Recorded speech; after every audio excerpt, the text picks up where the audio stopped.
Drug advisory training hub اور علی المراد school انتظامیہ کے درمیان ڈرگ فری کے حوالے سے مفاہمتی یادداشت پر دستخط کرنے کی تقریب منعقد ہوئی۔ تقریب میں ڈرگ کنسلٹنٹ سید ذوالفقار حسین اور ایم ڈی ظہیر احمد نے مفاہمتی یادداشت پر دستخط کیے، جس میں پاکستان تحریک انصاف کی رکن صوبائی اسمبلی سمابیہ طاہر اور معروف سماجی شخصیت علی عدیل نے خصوصی شرکت کی۔ اس موقع پر شرکا نے کہا کہ یہ ایک بہت ہی زبردست فنکشن تھا، بہت ہی جسے کہتے ہیں ذوالفقار صاحب کی بہت اچھی کاوش ہے کہ وہ اسکولز کو ڈرگ فری کر رہے ہیں، یونیورسٹیز کو ڈرگ فری کر رہے ہیں۔ یہ ایک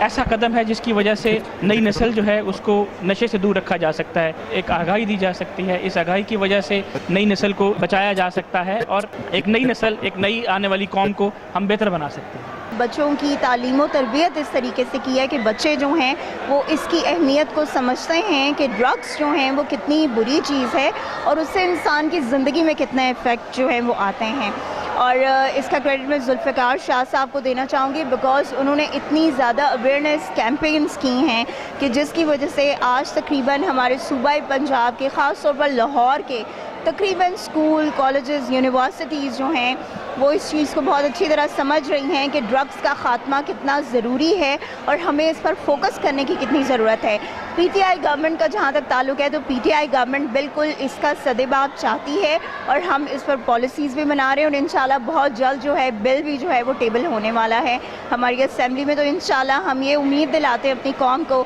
کہ ہم پاکستان کو جو ہے منشیات سے پاک پاکستان انشاءاللہ بنائیں گے۔ کیمرہ مین ظہیر عالم کے ساتھ شاہد خان، لائیو نیوز لاہور۔